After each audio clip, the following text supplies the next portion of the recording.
Hey there, hope life's been treating you kindly lately. Today I want to tell you a story you won't be able to stop listening to the story of Mrs. Eleanor Hayes, a mother who was left out of her own family vacation by her son Jacob Hayes and daughter-in-law Vanessa Reed just because there was no room for her. But what they didn't realize was that this single decision would set off a chain of events that would completely turn their lives upside down. A house sold alone collapsed a tearful confrontation by the sea, and a 68-year-old woman who proved that self-respect and love are stronger than any betrayal.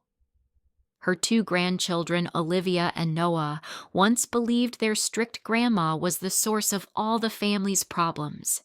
But when the truth finally came out, they were the first to run to her crying and begging for forgiveness.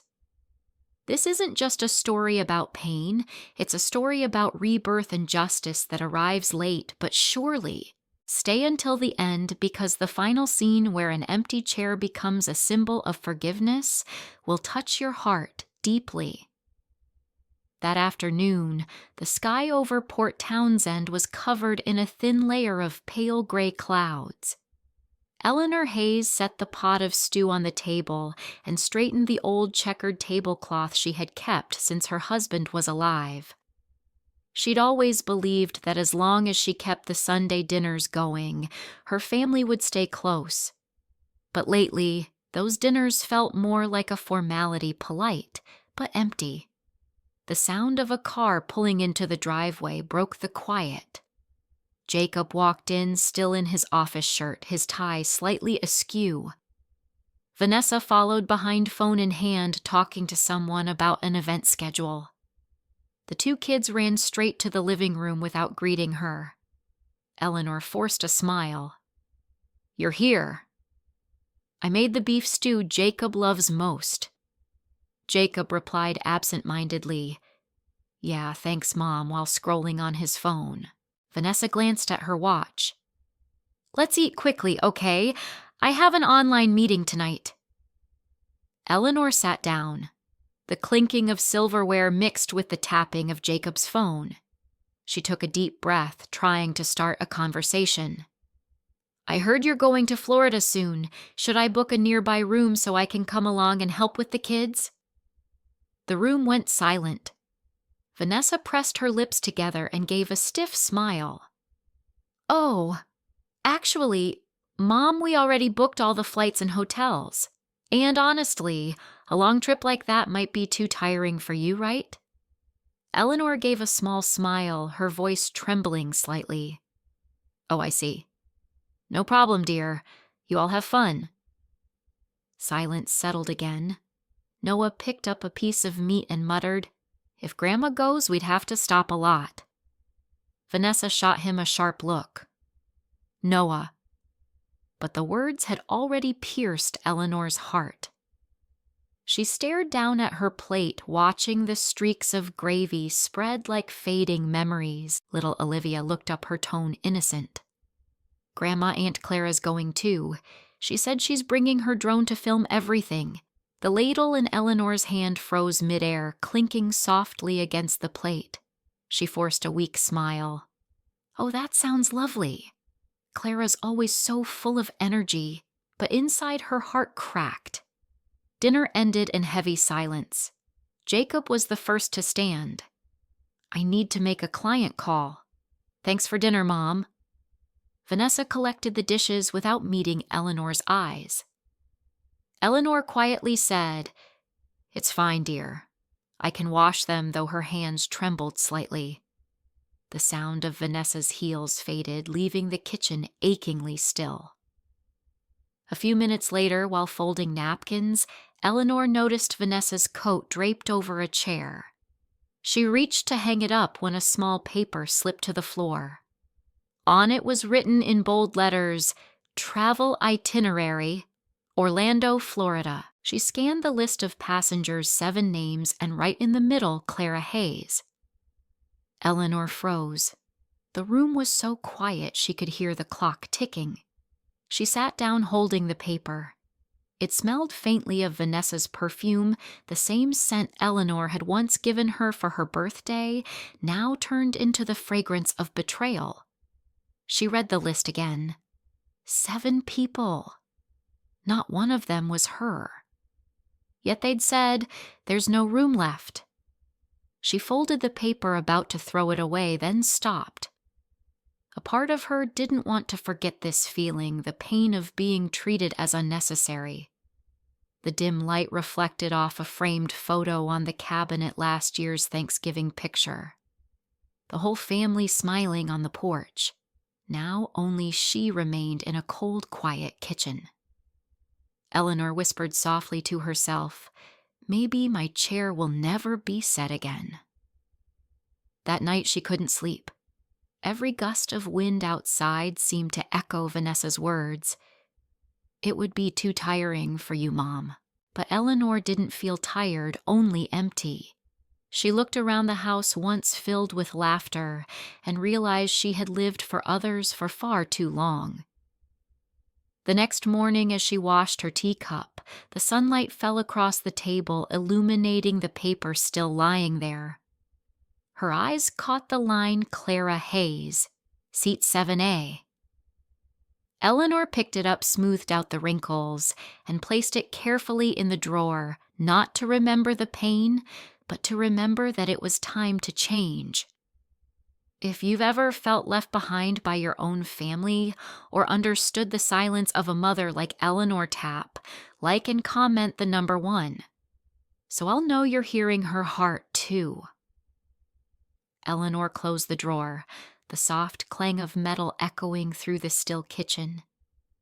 Morning sunlight poured through the window, casting a warm glow on the old lace curtains she had sewn with her husband more than 30 years ago.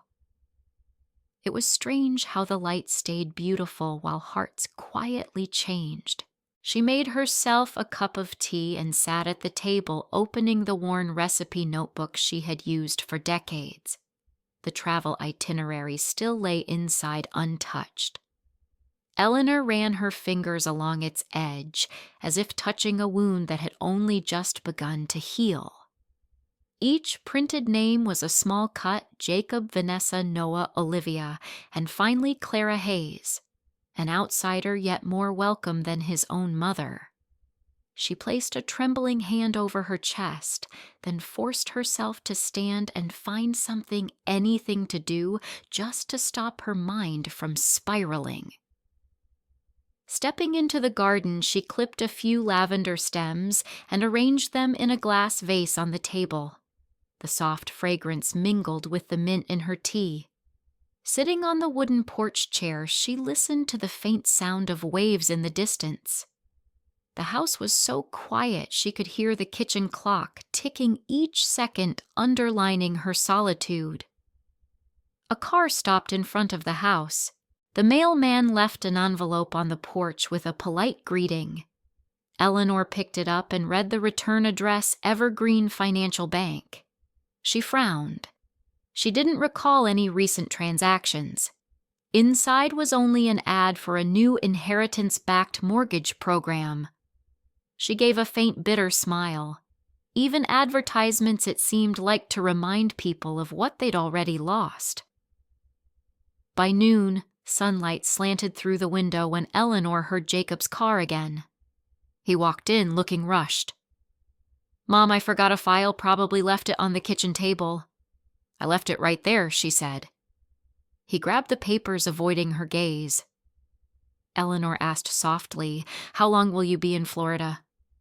He hesitated. "About 10 days. I'll call you when we get there. Take some pictures with the kids, okay?" she said with a gentle smile. Jacob nodded briefly and left. When the sound of his car faded, Eleanor stood on the porch, feeling the invisible wall between them grow taller and thicker. That evening, while tidying the living room, Eleanor found Jacob's jacket draped over the sofa.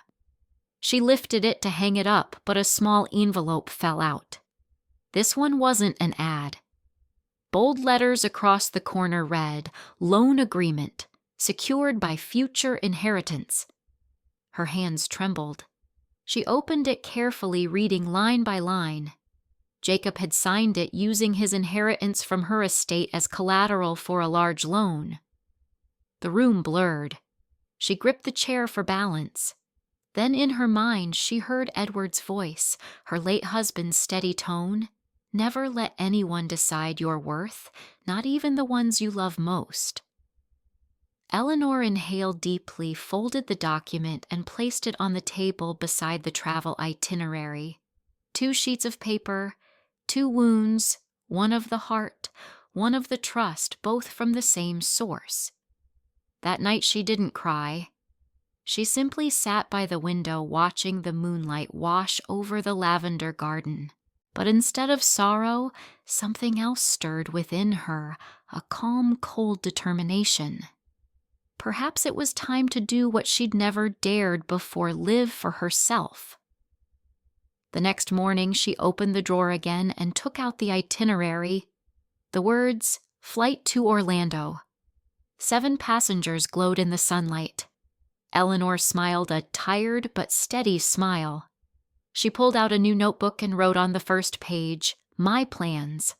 Her hand trembled slightly as she penned the first line, "Call Evelyn Monroe." Evelyn, her old college friend from Astoria. They hadn't spoken in years, but Eleanor still remembered her laughter during summer camping trips, bright, fearless, alive.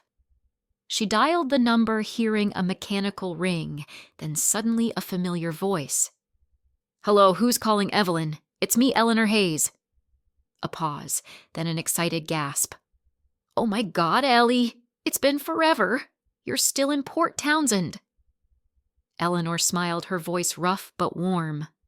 "Yes. But maybe not for much longer. I think it's time I go somewhere new." Evelyn's tone softened. "If you need a change, come to Astoria. There's sea breeze, an empty cottage, and an old friend waiting for you." When the call ended, Eleanor sat still, letting the quiet fill her chest. For the first time in years, she felt light. She looked toward the ocean. The clouds had cleared, and sunlight sparkled across the waves. Maybe happiness isn't found in the trips others plan for you, but in the one you finally choose for yourself. If you were in Eleanor's place, would you have the courage to leave and start over like she did? Share your thoughts in the comments below. Do you agree or disagree with her choice? I'd love to know what you think. Eleanor sat quietly watching the gentle ripples of the sea outside her window, her phone still in her hand. The call with Evelyn had made her heart race, a strange mix of fear and excitement. It had been so long since she'd felt something alive inside her again. Evelyn. That name pulled her back in time to when they were young, walking along the rainy beaches of Astoria, talking about dreams and freedom. Now, decades later, Evelyn was the only person who still made Eleanor feel like she belonged somewhere. She poured another cup of tea, set down her phone, and opened her new notebook.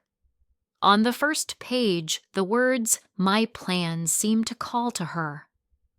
Eleanor began to write "Call realtor about house value sort," through old papers "Meet with lawyer about will."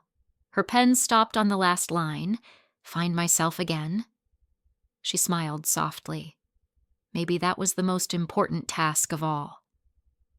That afternoon, Eleanor walked to a small real estate office downtown. A kind-faced man with silver hair greeted her. "Mrs. Hayes, I know your house, the one on Maple Street, right? That neighborhood's been booming lately." Eleanor blinked in surprise. "Really? I thought it was too old to matter." Raymond Ortiz smiled. "Old homes have soul, ma'am. People here are looking for peace. Your lavender garden, those red shingles, that morning light. I'd say your place could sell for twice what it was worth 10 years ago." Twice. The number made her pulse quicken. For the first time, possibilities flickered before her eyes. A new life, a new beginning, a home by the sea that was hers alone.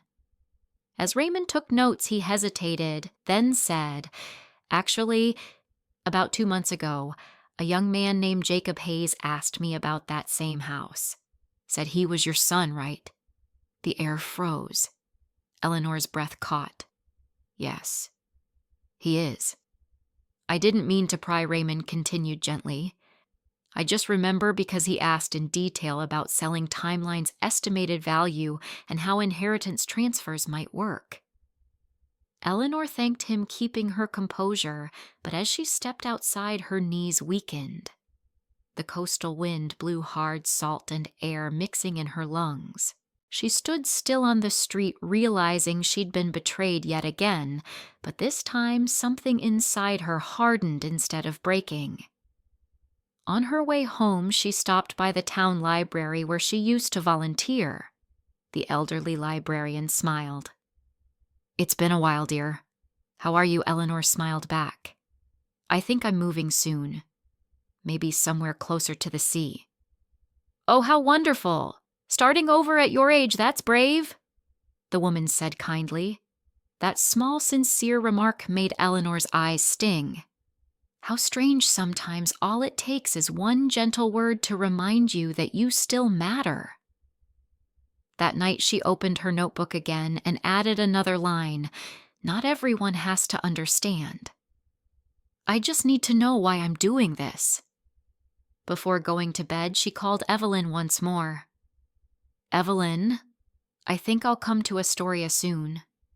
Maybe not for long, but I need to see the ocean." Evelyn's voice softened into a warm laugh. "Come. There's a small cottage by the river. I'll have it ready for you. And Ellie, don't bring that travel itinerary. Some things are meant to stay folded away." Eleanor was silent for a long moment, then whispered, "You're right. Maybe this time I'll really go." That night she didn't toss or turn. Instead, a quiet excitement rose in her chest. For the first time in years, she felt that life was waiting for her not behind her, but ahead. She closed her eyes, listening to the distant sound of the waves, the sound of freedom and of a new beginning drawing near. If you've ever faced the choice between staying and leaving, share your thoughts below. Would you do what Eleanor did, walk away to rediscover yourself, or would you stay and wait for others to change? And if you want to keep following Eleanor's journey, don't forget to subscribe, because in the next chapter you'll see how one small decision can change an entire life. The next morning, the sky was crystal clear after a night of rain. Eleanor woke early and opened the window, breathing in deeply. For the first time in years, she didn't feel that heaviness pressing on her chest as she walked down the stairs. This house, once the keeper of all her life's memories, now felt like a shirt that no longer fit. She knew it was time to take it off, even if part of her still hesitated. She brewed a cup of coffee and sat at her desk. Sunlight spilled across the paper Raymond had given her, rows of numbers she'd never dared to imagine before. A cottage by the sea in Astoria, a small garden, morning art classes. All of it formed vividly in her mind. "Not everyone needs to understand," she whispered the words she'd written the night before, "as long as I know it feels right." She spent the morning sorting through papers, old photo boxes, bills, Christmas cards from years past. Each one tugged at her heart. When she opened the bottom drawer, she found a small wooden box containing the house deed and a few old letters from her late husband, Edward. The last letter was handwritten in his neat, familiar style. "If you ever find yourself lonely, don't stay where you feel small. Go, Ellie. You were born to live, not to endure." She folded the letter, pressed it to her chest, and closed her eyes. Perhaps this was the permission she'd been waiting for. That afternoon, Raymond stopped by with the draft contract for the house sale. He looked around and smiled. "This home has a soul, Mrs. Hayes. I'm sure it'll soon find an owner who appreciates it." Eleanor invited him in and signed the papers with a steady hand, no trembling, no hesitation. As the final stroke met the page, she felt an invisible chain break free. "Now you can begin again," Raymond said softly. That evening, Eleanor visited Nancy Kim, the young attorney Raymond had recommended. The office was small and warmly lit. Nancy reviewed the documents carefully, then looked up. "You'd like to update your will, correct? Are you sure you want to change the distribution?" Eleanor nodded. "I want things to be clear. 50% to my 2 grandchildren when they each turn 21, 25% to my son, the remaining 25 to the retired teachers fund. And I'd like to specify that the new house in Astoria belongs to the grandchildren but can't be sold before they turn 30. Nancy raised her brows, impressed. "That's a very wise clause. It ensures the estate stays protected." Eleanor smiled, calm and unwavering. "I just want it known if anyone ever thought I was worthless, they'll understand now that my worth was never measured in money." When the signing was done, Nancy hesitated. "You know, it's funny. A few months ago, your son actually contacted me about setting up an early inheritance trust. I didn't take the case, but I remember his name." The air thickened.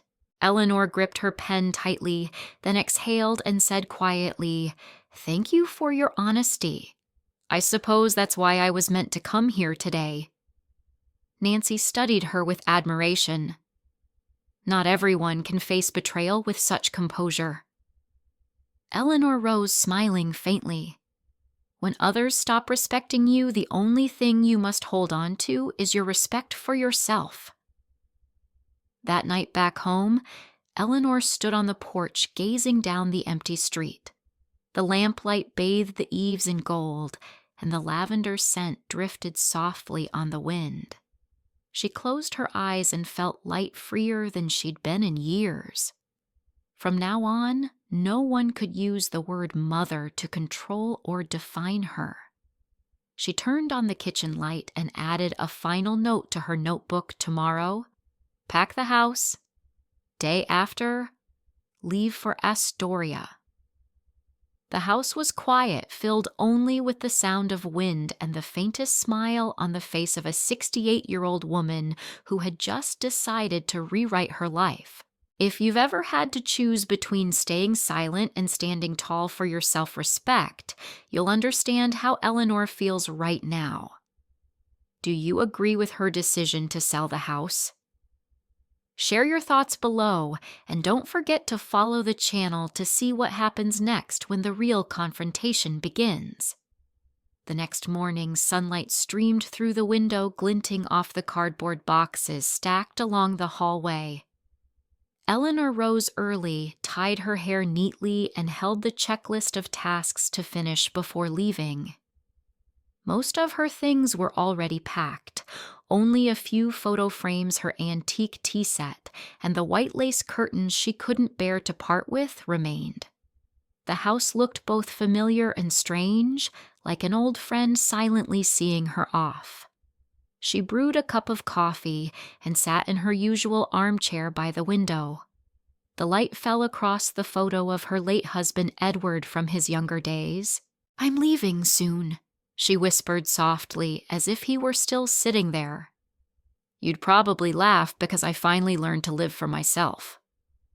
By noon, Raymond returned with the completed sale papers. "Everything's finalized, Mrs. Hayes," he said kindly. "The family who bought it loves the place. They even promised to keep your lavender garden." Eleanor smiled, warm but distant. "That makes me happy. I only wanted the house to be loved." When Raymond left, she stepped onto the porch, gazing at the sold sign on the gate. A shiver ran through her, part loss, part liberation. Later that afternoon, she went to the bank to withdraw the full payment from the sale, then headed to attorney Nancy Kim's office to finalize her will. Nancy had the paperwork ready. "You're sure you want to keep everything as is?" Nancy asked gently. Yes, Eleanor replied, her tone firm. Half will go to my grandchildren when they turn 21, a quarter to my son, and the rest to the retired teachers' fund. The new Astoria home will belong to the grandchildren too, but it can't be sold until they're 30. Nancy smiled, impressed. That's a wise plan. They may not understand right away, but one day they will. Eleanor's eyes glimmered with quiet strength. That's all I want for them to learn, that real value isn't just about money, but about kindness and respect. As the last page was signed, Nancy handed her a certified copy and asked, "Will you be leaving town right away?" Eleanor nodded. "Tonight. I've rented a small house by the river in Astoria. I'll hear the ocean every morning just like he once promised." Nancy squeezed her hand. "You're brave, Mrs. Hayes. Not everyone has the courage to start over at your age." Eleanor smiled softly. "When you stop fearing loss, starting over isn't so hard." That evening, as sunset poured gold through the windows, Eleanor gathered a small wooden box, the last thing she would take with her Jacob's loan document, the Florida travel itinerary, and Edward's letter.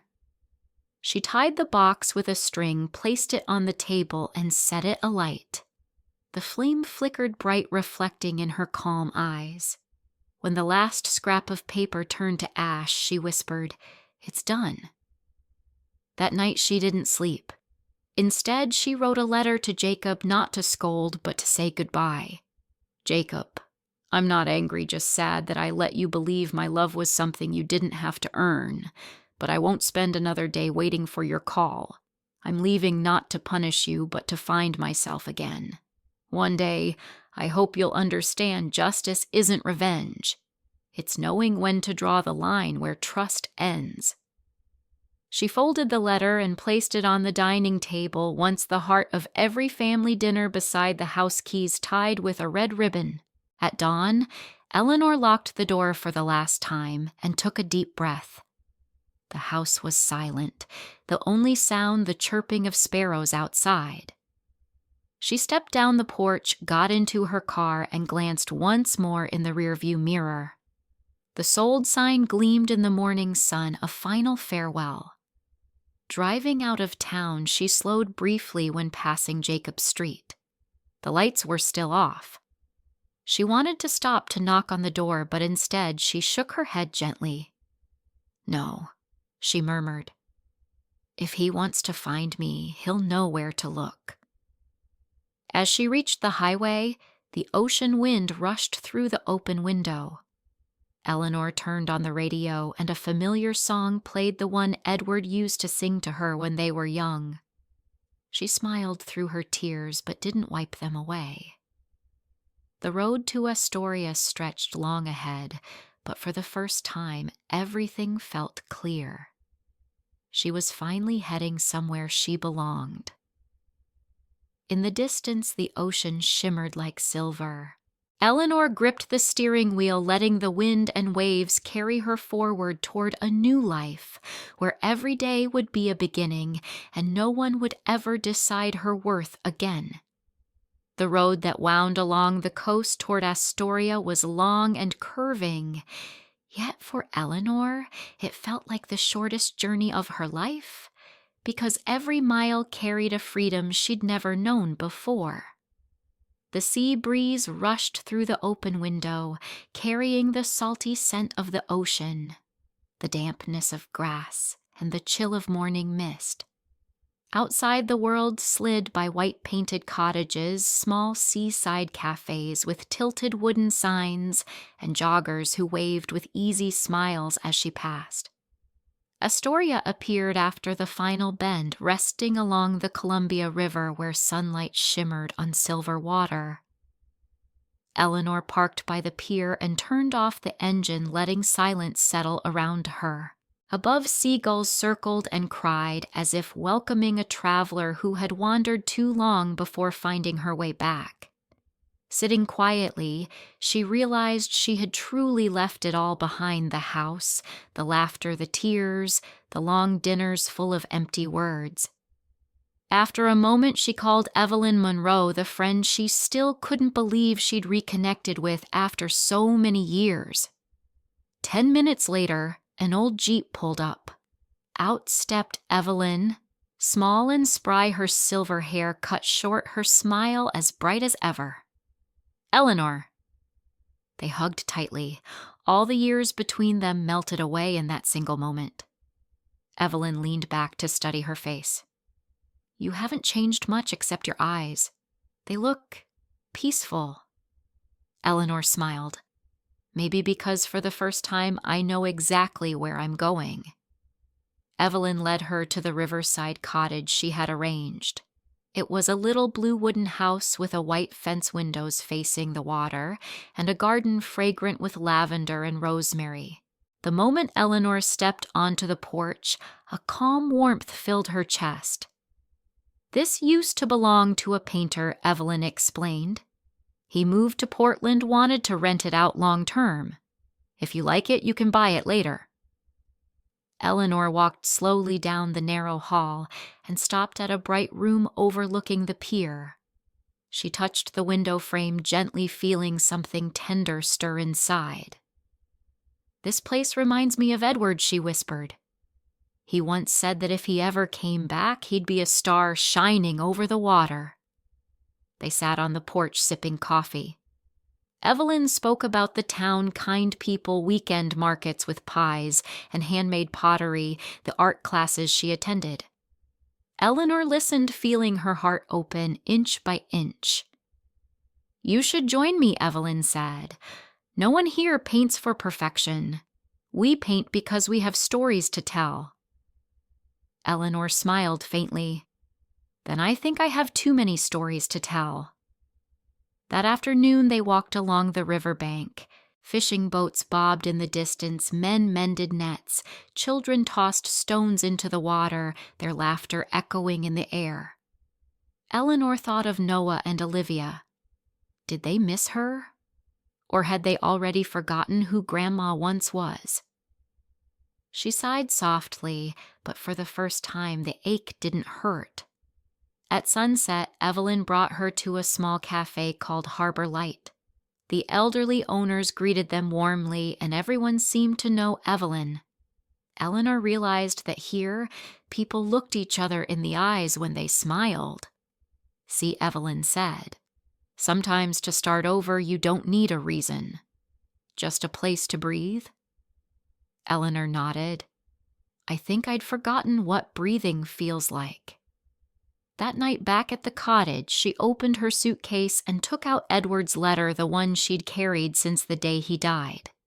She read it once more, folded it carefully, and placed it on the bedside table.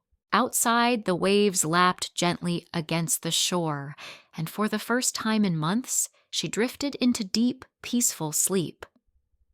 The next morning, Evelyn knocked early. "Come on, I want to show you something." They walked to the dock where a small group of retirees sat painting the river. Evelyn introduced her. "This is my art class. We've got a former doctor, a truck driver, a teacher or two. You'll love it." Eleanor hesitated, holding a paintbrush. "I don't know how to paint." "You don't have to. Just look and let your hand tell your heart's story." When her first painting was done, a small wooden chair facing the water, the group gathered around admiring. Evelyn asked, "What are you painting?" Eleanor looked at the canvas and said softly, "A place to sit. For someone the world forgot." Someone murmured, "It's beautiful. Peaceful like the person who painted it." Later that afternoon, as she cleaned up her brushes, Eleanor received an email from a man named Peter Lang, offering a better investment, a cheaper house near the marketplace, promising easy profit. She frowned, almost replying, but Evelyn stopped her after reading it. "I know that name," Evelyn warned. "He's a scammer, takes deposits from seniors and disappears." Eleanor froze. if I had transferred the money. But you didn't. Evelyn smiled. That's what matters. Life has a way of testing whether we've really learned from the past. Eleanor nodded, feeling a calm confidence she hadn't known before. She wasn't that naive, quiet woman anymore. That evening, the two friends sat by the river with glasses of wine, watching the lights shimmer on the water. To freedom, Evelyn toasted. To women who know when to stand up, Eleanor replied, her smile for the first time whole. The sea breeze blew cool and gentle. Eleanor looked up at the stars beginning to twinkle and felt a strange gratitude, grateful for being left behind, for being betrayed, because those were the things that had brought her here to the peace she'd been searching for all along. Back in the cottage, she opened the window, letting the ocean wind carry its salt-sweet scent inside. On the desk, the paper titled, "My Plans Still Lay Waiting." Eleanor picked up her pen and added one last line, "Begin again for real this time." As she set the pen down, her smile lingered. Outside, the waves whispered softly, as if assuring her that at last she had found the place she truly belonged. The next morning, Eleanor woke to the soft sound of rain tapping on the roof. She sat up, wrapped her shawl around her shoulders, and looked out the window where drops of water streaked down the glass like silver threads.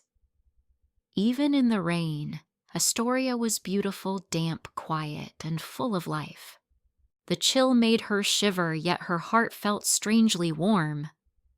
Life here was simple, but every day seemed to give her a new reason to wake up. She brewed her tea and sat at the table, opening her email. The inbox was nearly empty, just a few old ads. But when she scrolled down, she noticed a familiar name in the spam folder, Jacob Hayes. Her heart skipped. She wasn't ready to read it, but her finger clicked anyway. "I know you've gone. I don't blame you. I just hope you're okay. Vanessa." She's still angry. "As for me, I just feel empty." The short message made her chest tighten. Perhaps finally her son had begun to understand. But Eleanor closed the laptop and took a deep breath. It wasn't time to look back. The past was sorting itself out. She needed to keep moving forward. That afternoon, Evelyn invited her to the riverside market. They wandered between stalls of wildflowers pies and baskets of red apples. Eleanor bought a blue wool scarf, laughing, "If Edward were here, he'd say, 'This color makes me look 10 years younger.'" Evelyn chuckled, looping her arm around Eleanor's. "Then let him be right." Later that day, while they sipped tea at the cottage, Eleanor's phone rang. A strange number. "Hello, this is Jacob Hayes. Is this—" "My mother." Eleanor froze for a few seconds. His voice sounded tired, older. "Yes, it's me. I just wanted to know if you're okay." "I'm fine, Jacob. Truly. I need to talk." "Can I come see you?" Eleanor paused, then said softly, "Not yet. Come when you're truly ready to listen." She ended the call. Her hands trembled slightly, but her eyes were calm. Meanwhile, back in Springfield, a storm was brewing literally and otherwise. Vanessa was packing suitcases, her face cold as stone. "Where are you going?" Jacob asked, panic rising. "I'm taking Noah and Olivia to my parents.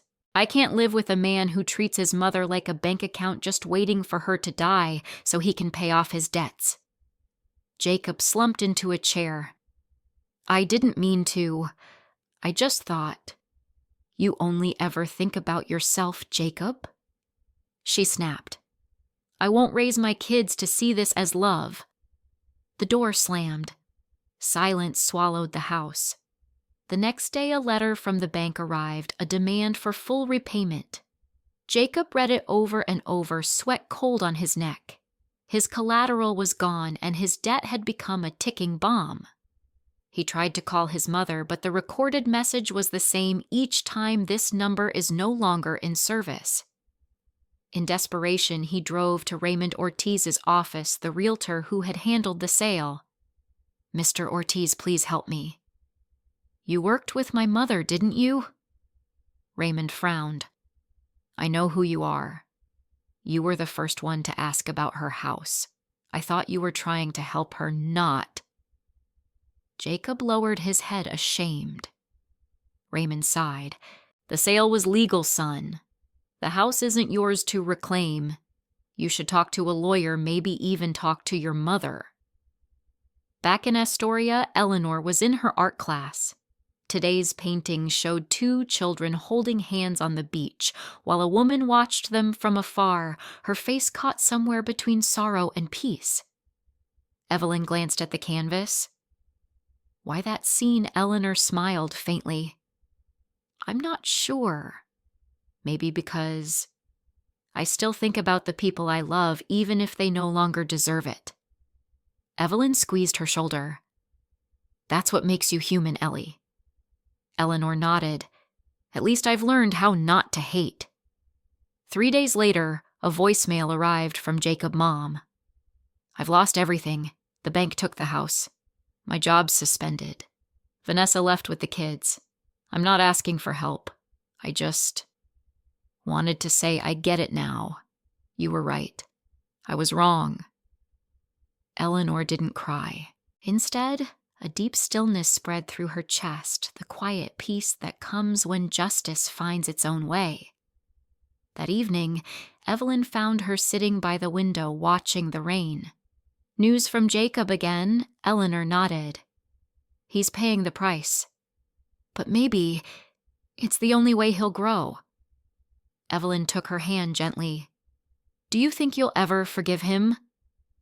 After a long pause, Eleanor replied, "Forgiveness isn't about forgetting.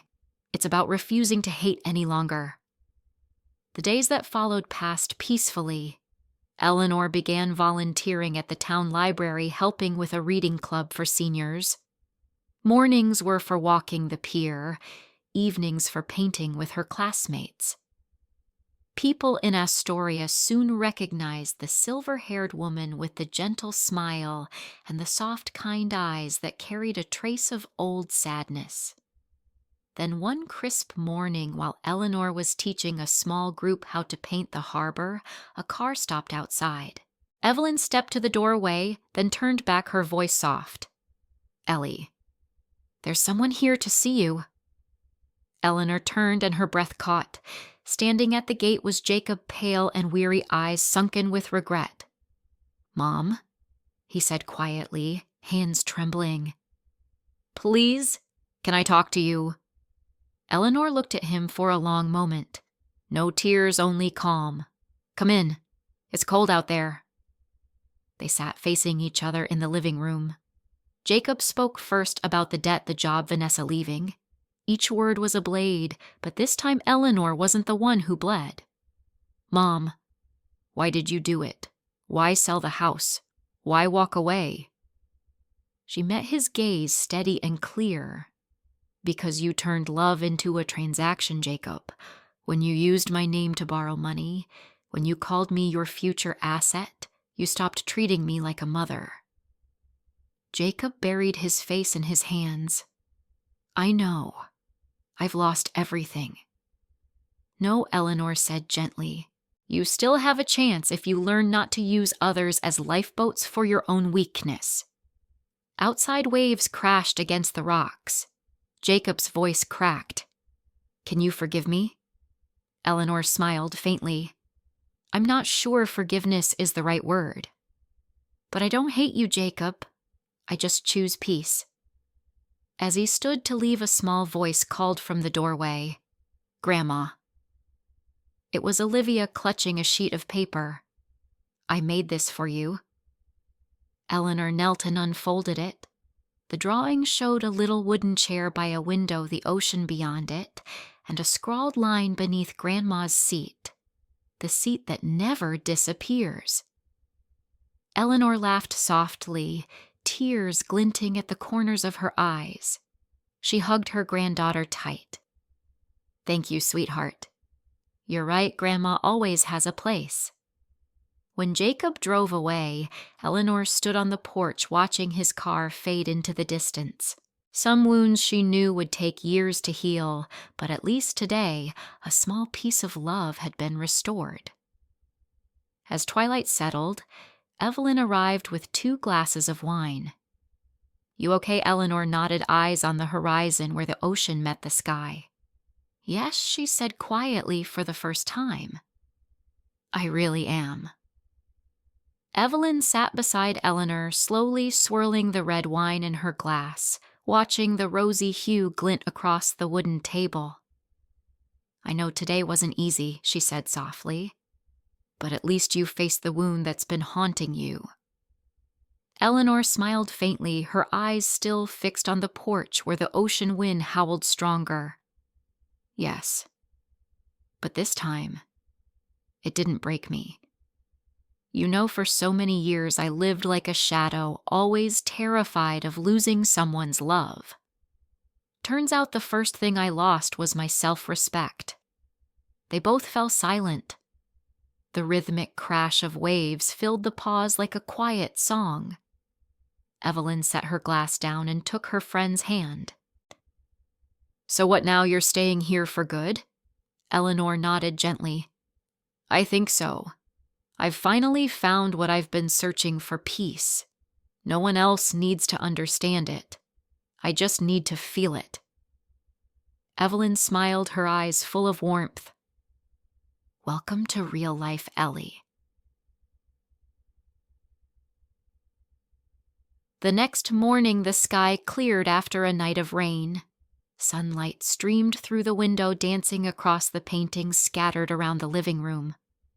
Eleanor slipped on a sweater and stepped into the garden. The scent of lavender mixed with the ocean breeze, and she closed her eyes, breathing it in. A stray cat crept out from the grass and brushed against her leg. "Hello there," she whispered, bending down to scoop it up. "Guess you're looking for a home too." She smiled and decided to name it Chance, because we both deserve one.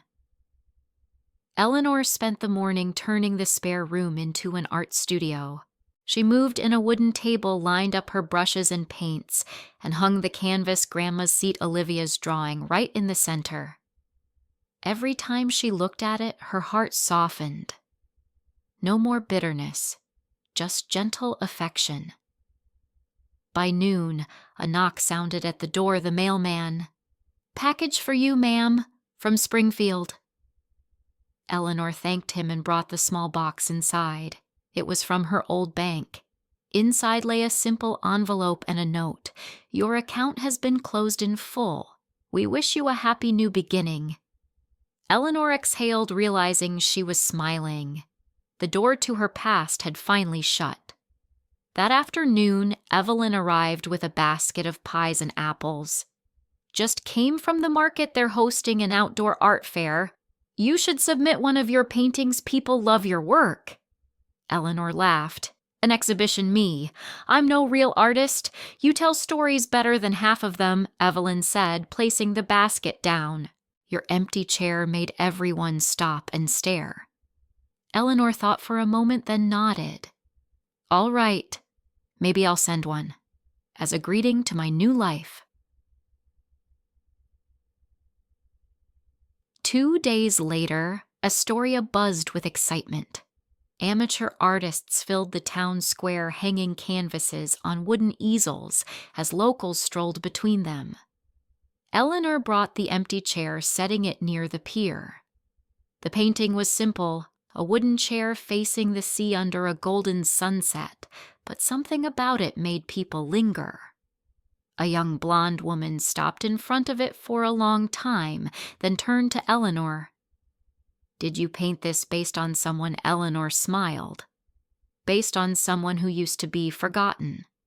But now she's learned to sit down and enjoy the sunset without waiting for anyone to pull the chair out for her." The woman's eyes shimmered. "I know exactly how that feels." All day, Eleanor's painting drew more visitors than she ever expected. When the event ended, the organizers approached her.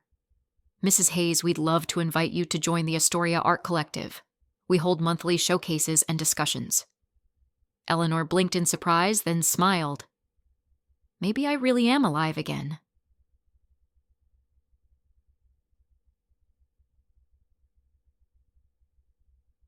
That evening, she sat on the porch listening to the waves, more at peace than ever before. On the table lay a new letter from Jacob. His handwriting was messy but honest. Mom, Vanessa, and I are trying to talk again. I want to apologize not just with words. If you'll allow it, I'd like to bring the kids to Astoria for Thanksgiving. I understand if you'd rather not, but I want my children to know what an incredible woman their grandmother truly is. Eleanor held the letter for a long while, unsure how to feel anger, sadness, or gratitude. In the end, she folded it and placed it in the wooden box beside Edward's old letter. One day she murmured, "When my heart's fully calm, I'll read them both again." Days passed gently. Eleanor painted, helped teach reading classes at the library, and occasionally volunteered at the small-town museum. People adored the silver-haired lady with the kind smile and soft eyes. They began calling her Miss Ellie of the Bay.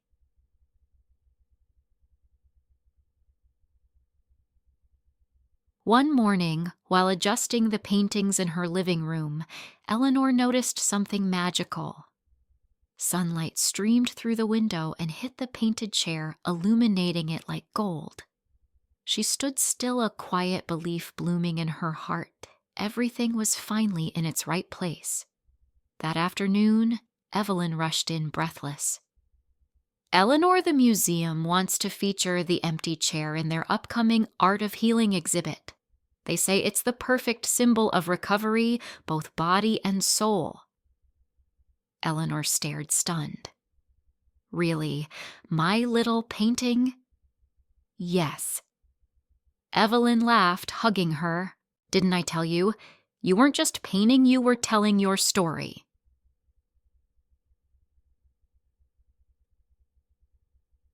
That night, Eleanor stood on her porch under a sky full of stars, a cup of tea warming her hands. She thought of Edward, of the old house in Springfield, of Jacob and the grandchildren.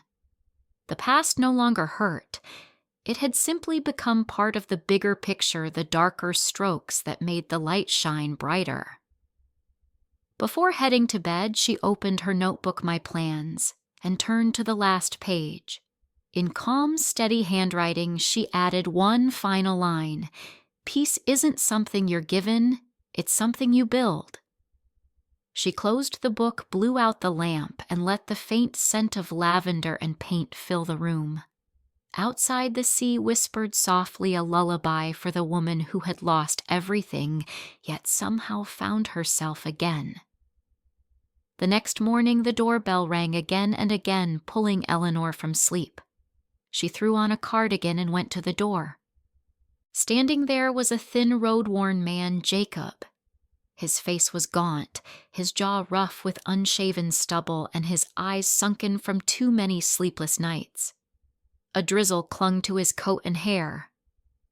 "I know you weren't expecting me," he rasped, "but I had to come." Eleanor hesitated, then opened the door wider. "Come in. It's cold out there." Jacob stepped inside, glancing around the cozy cottage. The scent of lavender floated in the air. A soft fire crackled in the hearth. Everything was simple, warm, a world apart from the chaos he'd left behind. She poured him a cup of tea and set it on the table. For a while, neither spoke. The only sound was rain whispering against the window panes. Finally, Eleanor broke the silence. "How's Vanessa and the children? She's not home. Noah's with her and Olivia's staying at a friend's house." "I lost my job, Mom." Eleanor nodded quietly. "I know." Jacob looked up in surprise. "You know, the bank sent a notice to my old address. They thought I still lived there." His throat tightened. "I was stupid, Mom. I thought I could fix everything. I thought you'd never leave." that no matter how badly I treated you, you'd always be there." Eleanor looked at him not with anger, but with the quiet sadness of someone who had already made peace. People only understand the value of a home when they're left standing outside Jacob. I didn't leave to punish you. I left because I wanted to live without waiting to be pitied. Jacob gave a rough laugh. "Now I see it. That house I called an asset to you, it was memory's love dad's spirit. I turned it into numbers. Not just the house," Eleanor said softly. "You did that to me too." Silence filled the room. The rain faded to a mist, and the faint hum of the sea drifted through the window. Eleanor stood and looked out at the fog-covered pier. "When you were little, every time you fell, you ran to me, remember?" Jacob nodded. "But as you grew up, you forgot that mothers can fall too. And when I did, there was no one to catch me." Tears spilled down Jacob's face. Eleanor turned, resting a gentle hand on his shoulder. "I don't need to be lifted anymore, son. I just hope you learn not to step on others to keep yourself standing." Jacob took her hand, trembling. "Can you give me a chance? I'm not asking for forgiveness. I just need to hear you say, 'I'm still your son.'" Eleanor squeezed his hand gently. "You'll always be my son. But love doesn't mean I have to keep suffering. I'm not going back to Springfield. This is my home now. But you and the kids can visit when you're truly ready." Just then, a small voice called from outside. Grandma Olivia came running in, clutching a little bag with Evelyn following close behind. "Grandma, I made you a new drawing," she said excitedly, pulling out a thick cream-colored paper. It showed a wooden chair by a window, the sea beyond it glowing in sunlight. Beneath it in uneven letters was written Grandma's seat, the seat that never disappears. Eleanor laughed, her voice trembling. "Oh, sweetheart, I remember your first one. This one's even more beautiful." Olivia hugged her tightly, breathing in the scent of lavender. "I missed you, Grandma. Dad says I don't understand grown-up things, but I think everyone needs their own place, even you." The innocent words made Jacob turn away, tears streaming down his face. Evelyn gave Eleanor a knowing nod and quietly slipped outside, leaving them in peace. Eleanor sat down with Olivia on her lap while Jacob watched silently. "I'll tell Vanessa you're ready to see her if she wants to. After all, we're still family," he said quietly. "Family," Eleanor repeated, her tone deep but warm. "Not because of blood, but because we still choose to stay connected." As the afternoon light faded, golden rays filled the little cottage. Jacob helped her rekindle the fire while Olivia carefully placed the new drawing on the small altar beside Edward's photo. 3 generations, 3 lives bound together again in a rare, fragile piece. When night fell, Jacob rose to leave. "Mom, can I come back sometime?" Eleanor looked at him for a long moment, then smiled. "Whenever you come, my door will always be open." He hugged her, their first real embrace in years. No guilt, no debts, only a son finding what he'd almost lost. When his car disappeared down the road, Eleanor stood on the porch, wind whipping through her silver hair, but her eyes shone not with pain, but with quiet hope. Moments later, Evelyn returned carrying 2 glasses of wine. "So it went well," Eleanor smiled, her face lit by the firelight. "Better than I expected. You know, maybe forgiveness isn't for them to rest easy. It's for us to finally breathe." Evelyn raised her glass. "Then, my friend, you've already won." They sat together in silence, listening to waves breaking on the rocks and seagulls calling into the night. Eleanor gazed out toward the shimmering horizon, where the fishing boats twinkled like falling stars. Inside her, a vast peace unfurled, no anger, no regret, just the stillness of someone who finally understood that everything that happened had led her to this moment. Before going to bed, she hung Olivia's new painting beside the empty chair, both facing the sea glowing softly under the golden light. She touched the frame and whispered, "Thank you, my dear, for reminding me that this chair will never disappear." Then Eleanor closed the door and climbed the stairs, her heart as light as the wind. Outside, the ocean murmured, singing to the woman who had once been left behind, but who had finally found herself again, and the people who truly belonged to her. The next morning, Eleanor awoke to soft golden sunlight slipping through the curtains, the rhythmic sound of waves greeting her from afar. She descended the stairs, breathing in the faint scent of lavender from her backyard garden, mixed with the aroma of freshly brewed coffee filling the cottage. On the table, her cat Chance lay curled up in a blue wool scarf, blinking sleepily as she approached. "Good morning, little one."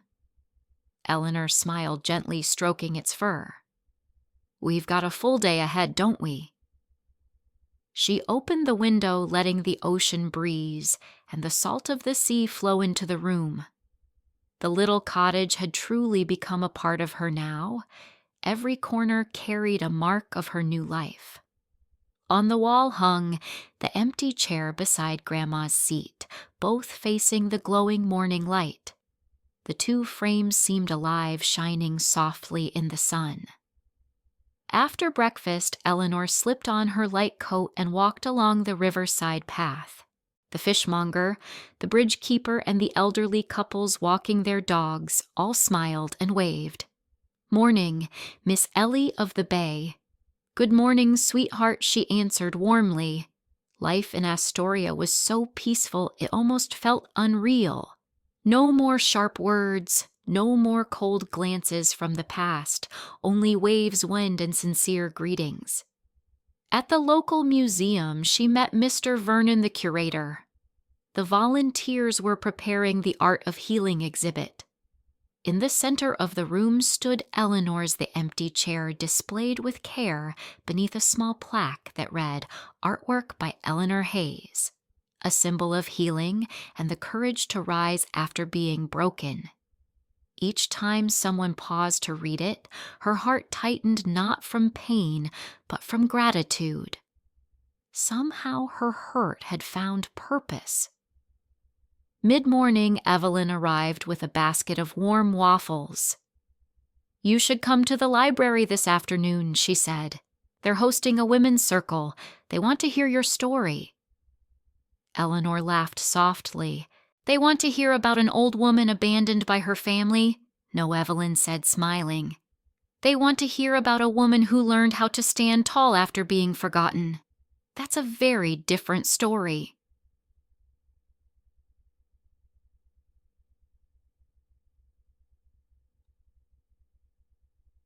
That afternoon, the library glowed with golden light. About 20 women sat in a circle around a wooden table, each with a steaming cup of tea or coffee. When introduced, Eleanor felt a flutter of nervousness, but the gentle eyes around her gave her courage. She spoke simply honestly about her move to Astoria, about Evelyn, about those first lonely weeks the painting, and the day Jacob appeared in the rain. "I once thought I was weak because I couldn't keep my son close," she said softly. "But then I learned that sometimes love means letting go so they can face the consequences of their choices. Forgiveness isn't forgetting. It's giving your heart a place to rest."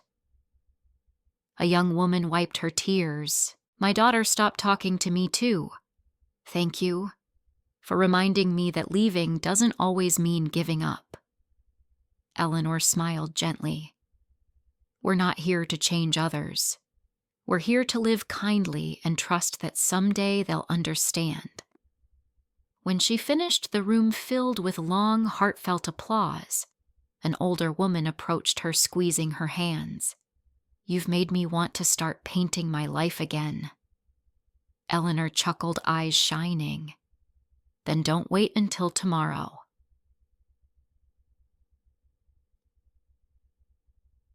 That evening, when she returned home, Eleanor found an envelope waiting by the door. The handwriting was rough but familiar. Inside was a card from Jacob with a photo of the family, Jacob, Vanessa, Noah, and Olivia smiling together at a park near Springfield.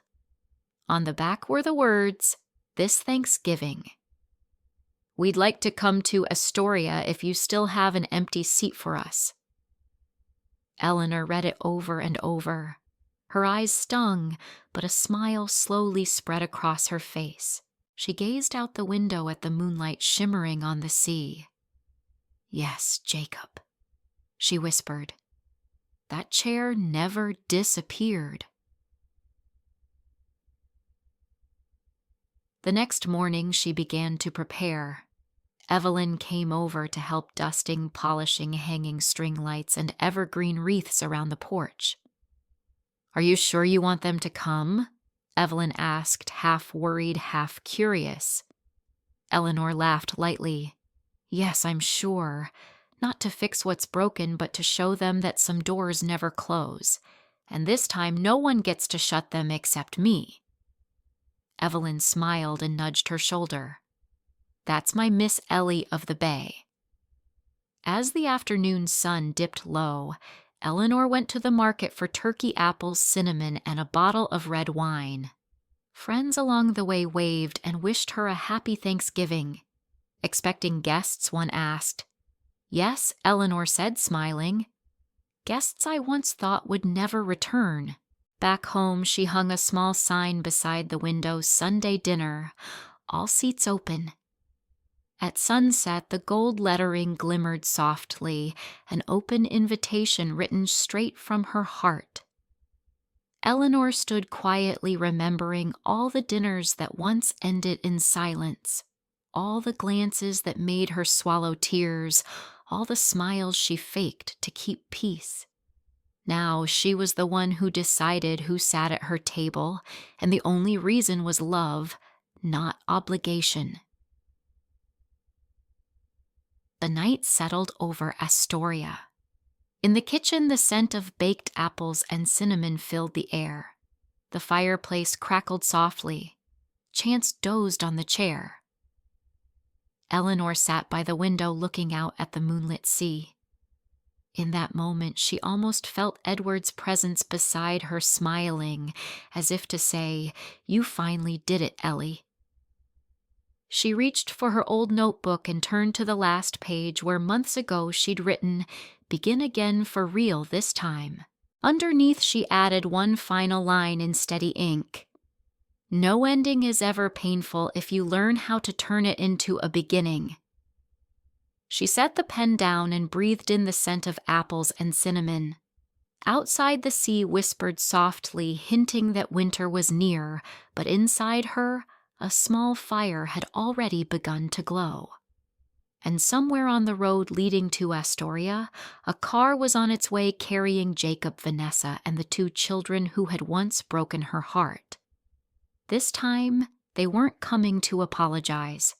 They were coming to sit at the table where one chair had always been waiting, the chair of forgiveness, of love, and of Eleanor Hayes.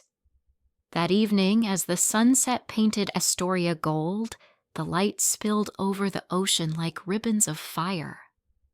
Eleanor stood on the porch, hands clasped at her chest. The air smelled of salt cinnamon and roasted turkey, the unmistakable signs of Thanksgiving. Children's laughter drifted from afar, blending with soft music from Harbor Light Cafe down the street. Everything was peaceful. Yet her heart beat fast, that strange mix of hope and fear that comes right before something important. After all these years, would tonight be a new beginning or one final test for a heart once shattered? A faint sound broke her thoughts, tires crunching softly on the damp road. A silver SUV stopped by the gate. The doors opened, Jacob stepped out first, followed by Vanessa and the two children, Noah and Olivia. Raindrops shimmered on their coats like tiny fragments of light under the fading sun. Eleanor's fingers tightened. Time itself seemed to pause. Her son, the man who once made her lose everything, now stood before her. No pride, no excuses, only weary eyes and a tentative smile. "Hi, Mom," Jacob said quietly. Eleanor smiled faintly. "Come in. It's getting cold." They crossed the doorway. The glow from the fireplace flickered across the small wooden sign beside the window. "Sunday dinner. All seats open." Vanessa paused to read it aloud. "This sign, does it mean?" "It means," Eleanor said gently, "there's always a place for those who truly wish to stay."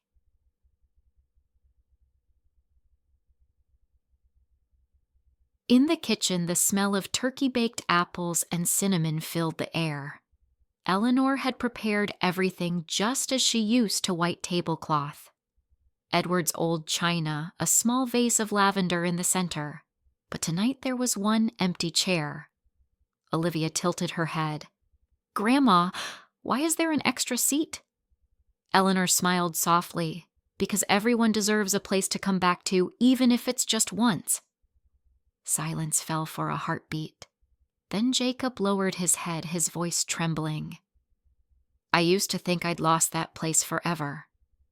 Eleanor's tone was calm, but firm. "You didn't lose it, Jacob. You just wandered too far to see it." They sat down together. Candlelight flickered across faces that had once turned away from one another. It had been so long since this table felt full. Eleanor raised her glass, her voice barely steady. "Thank you for coming home." Jacob swallowed hard. "It's me who should thank you, Mom, for still opening the door." Vanessa looked down, wringing her hands. "I owe you an apology, too. I thought you were standing in the way of our happiness. But I see now, you were the only one holding this family together." Eleanor smiled warmly. "None of us are perfect, Vanessa. Not even me. But tonight we're here, and that's enough."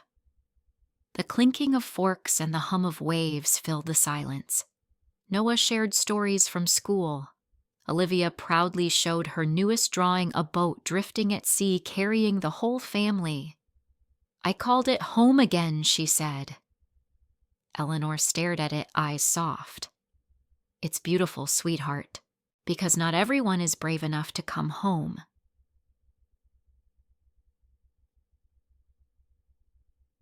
After dinner, while the children ran outside with Evelyn to light sparklers, the cottage grew quiet, lit only by the glow of the fire. Jacob sat still, hands wrapped around his glass, staring at the flames. "Mom," he said, voice low, "will you give me a chance?" To prove I've changed, Eleanor's smile was gentle, tinged with sadness. "You don't have to prove anything, Jacob. Just be kind, especially to those beside you. That's enough." Vanessa's eyes glistened. "Have you really forgiven us?" Eleanor looked up, her voice soft as the tide. "Forgiveness isn't erasing what happened. It's stopping the past from ruling the present. I chose peace, and I hope you'll choose it too." Outside, the sparklers crackled, casting purple and gold reflections on the window, a soft light wrapping around 3 generations, mending what had once been torn apart by misunderstanding. Later, after saying goodbye, Eleanor stood on the porch, wrapped in her scarf, watching the car disappear along the coast road. The drizzle had returned, glistening under the streetlight. "Edward," she whispered, "we finally had a real family dinner. Not because it was perfect, but because everyone learned how to come back with open hearts." Evelyn stepped out beside her, holding 2 mugs of cocoa. "Told you they'd come back." Eleanor smiled, her face glowing in the porch light. "They did. But the best part is, this time I wasn't waiting. I was just ready." Evelyn laughed softly, clinking her mug against Eleanor's. "Then you've won, Ellie. Not over them, but over your own fear."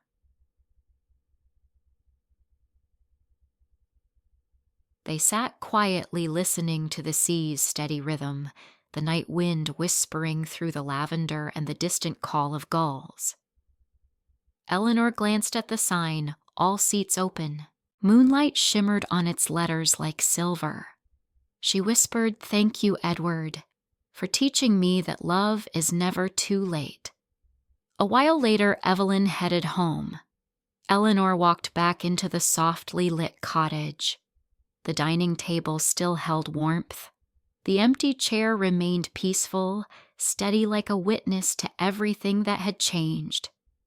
She laid a white cloth over it, smoothing it gently. Then she went to her desk, opened her notebook My Plans, and filled the last blank page in her firm, graceful handwriting. No journey truly ends as long as we still know how to love. Eleanor set the pen down and closed the book. Outside, the sea shimmered under the moon, reflecting the next chapter of her life. One without tears, filled instead with the quiet light of forgiveness and freedom. And as the clock struck midnight, marking the start of a new day, Eleanor smiled and whispered, "The longest road, it turns out, was the road home.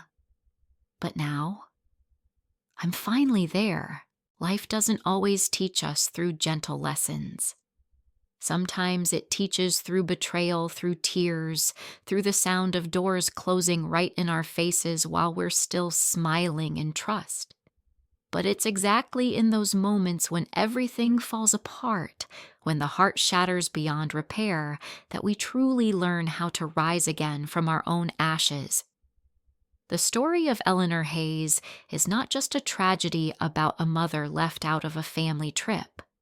It is a declaration of a woman's rebirth of courage, rising from despair. She lost her home, her son, her dignity, even her faith in family. Yet in that silence of loneliness, she found what no one could ever take away: freedom within her soul and the quiet power of forgiveness. The empty chair by the window in her little Astoria cottage is no longer a symbol of loss. It stands as proof of awakening, of forgiving, without forgetting, of loving, without letting hatred stain the heart.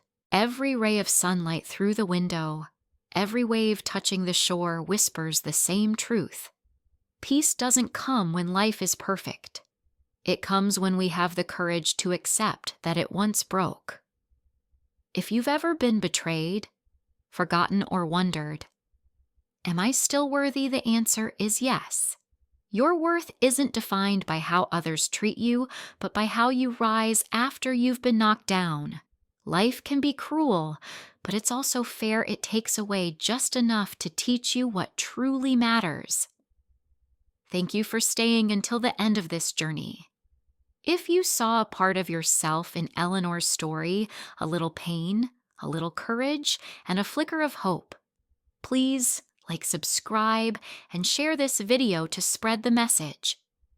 Forgiveness doesn't make you weak, it sets you free. See you in the next story, where every ending reminds us that even after being broken, we can still bloom.